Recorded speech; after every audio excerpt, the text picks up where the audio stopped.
Thank you, Jesus. Hallelujah. Just celebrate the King of Kings because he's God.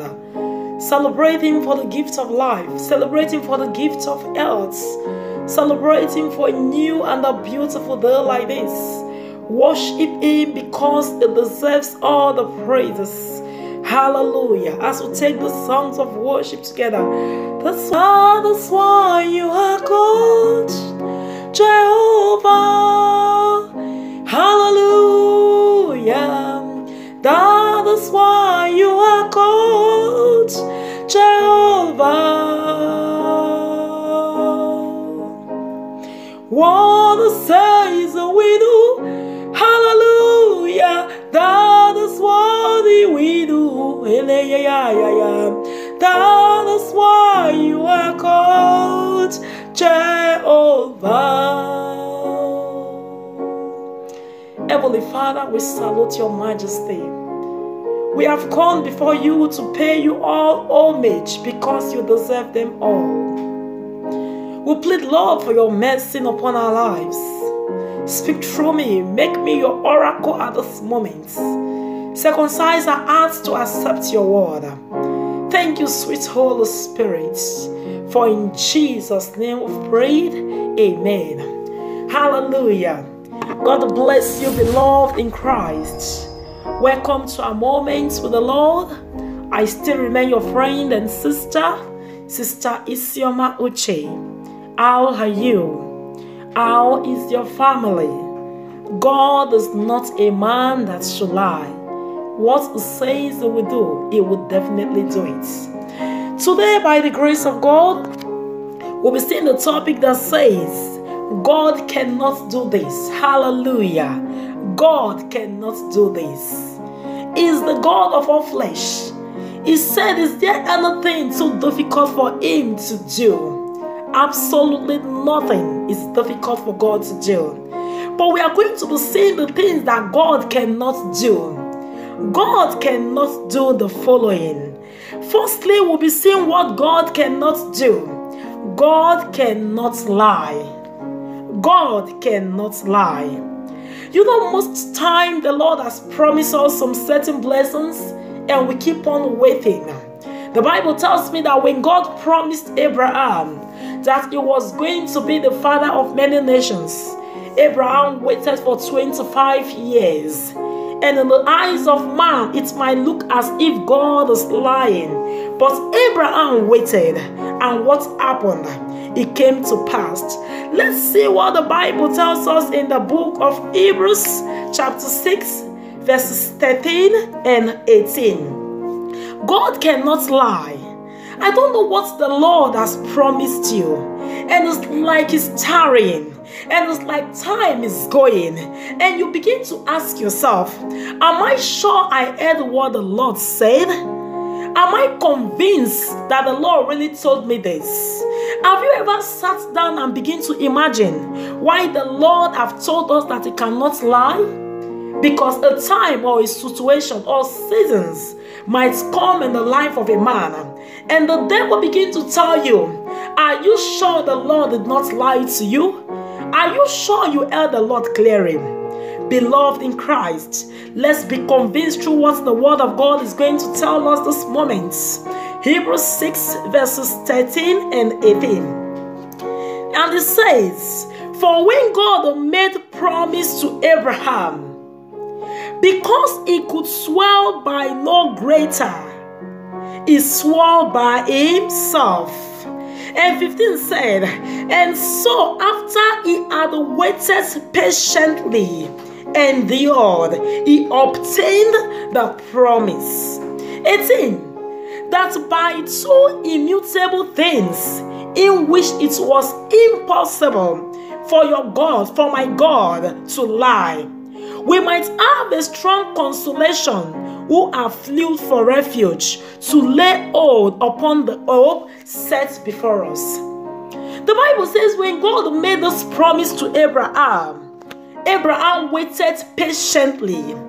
He kept on holding up to God. He told himself, I know this is God. Because God has said it, it will definitely come to pass. And let's see what the Bible tells us again in the book of Numbers chapter 23 verses 19. God is not a man that he should lie, neither the Son of Man that he should repent.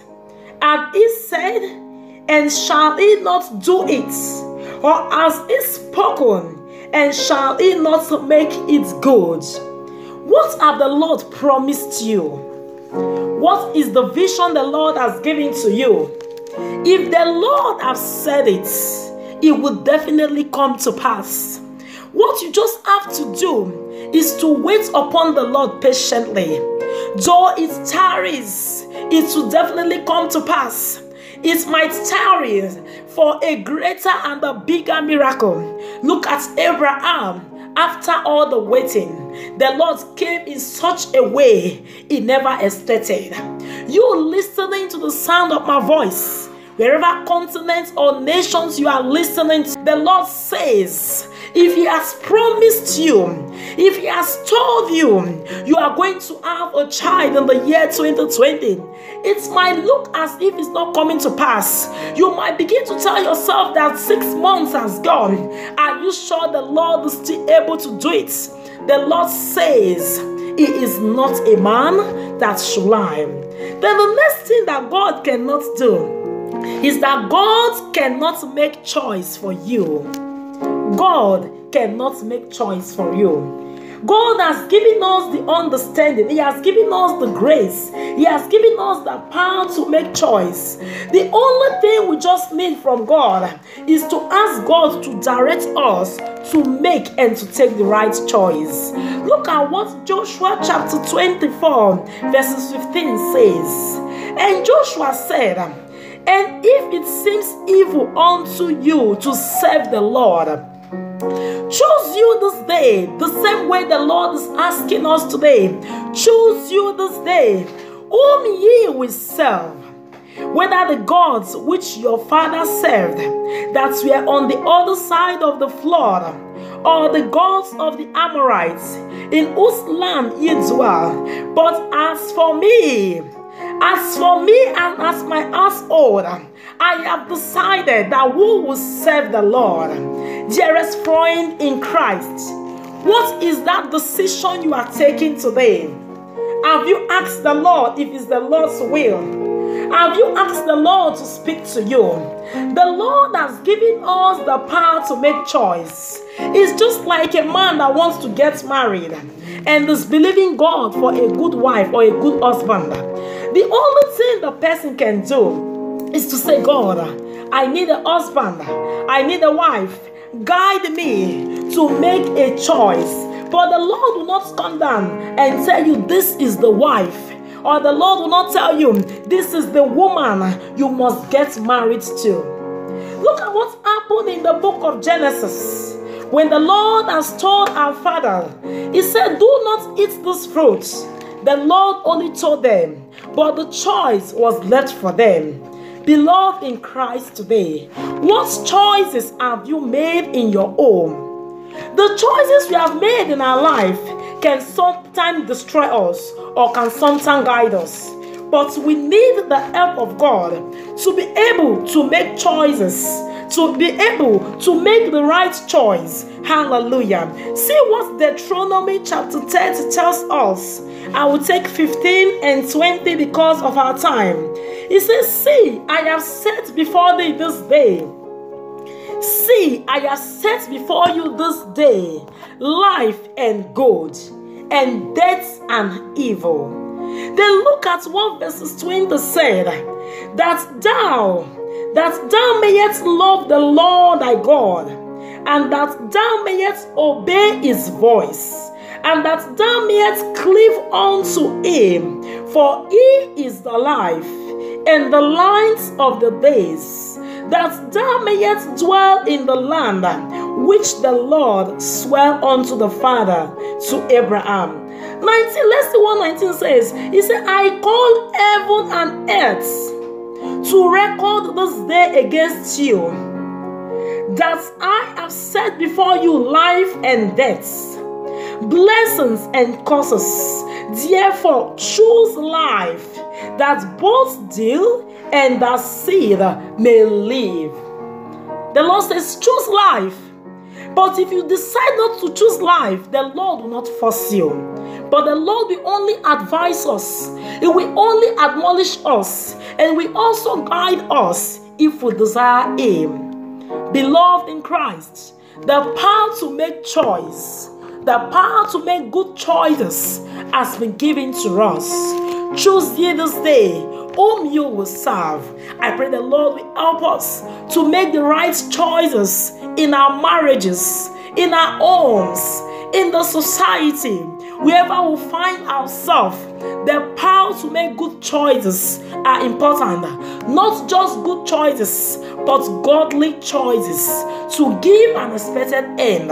In the name of Jesus. Finally, let's see what God cannot do. God cannot change. Hallelujah. God cannot change. Hebrews chapter 13 verses 8 says, Jesus Christ the same yesterday and today and forever. What the Lord has done for Mr. A, the Lord is able to do it for Mr. B. The Lord cannot change because of your situations. God cannot change because of my situations. He said He is the God of all flesh. Is there anything impossible for God, for Him to do? Man will definitely change. Once a time, maybe you were called master. You got married, they begin to call you Mr. Automatically your status has changed. Maybe you were once Miss. You got married, they begin to call you Mrs. Your status has changed. Maybe once a time you had only the bachelor degree, and when you went further, you were able to acquire the doctorate degree. Your status has changed. Man can change because of situations, but God cannot change. If the Lord has said it, He will bring it to come to pass. Just be patient. Just be confident. Keep on speaking this word. You are coming out in testimonies. The Lord is giving you a perfect end. The Lord is doing a new thing in your life. Your life is standing as a testimony. Your life is proving the love of God. Only if you can be steadfast. Only if you can be consistent in the word of God. Only if you can be stable. Only if you can hold on to God. Do not let anything shake you. The situation might look so drastic, so deadly, so unbearable, but God is aware of that situation. He said, I am going before thee to straighten the crooked paths, to make the crooked paths straight. God is aware of that situation. Just be still. Just hold on to God. God is submitting you at the appointed time where you least expected. Hallelujah.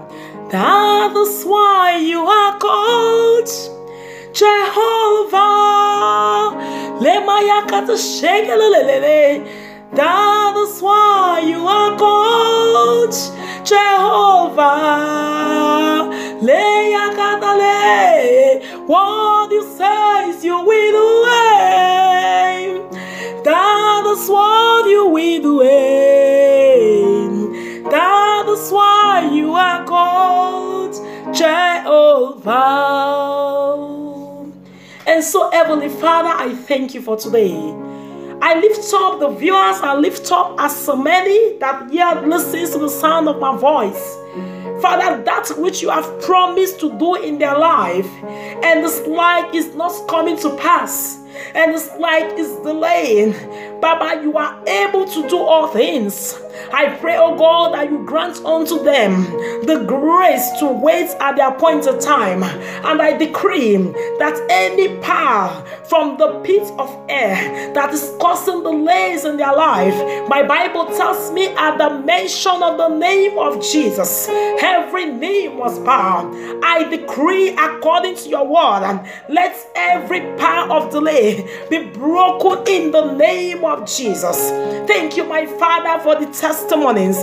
Thank you for the uncommon testimonies. Thank you for filling our tongue with laughter. For in Jesus' name, we have prayed. I soak our testimonies in the blood of Jesus. It is permanent, to the glory of God the Father and to the shame of the devil. In Jesus' name, amen. God bless you, dearest friends in Christ. Remain blessed and remain safe. In Jesus' name, amen.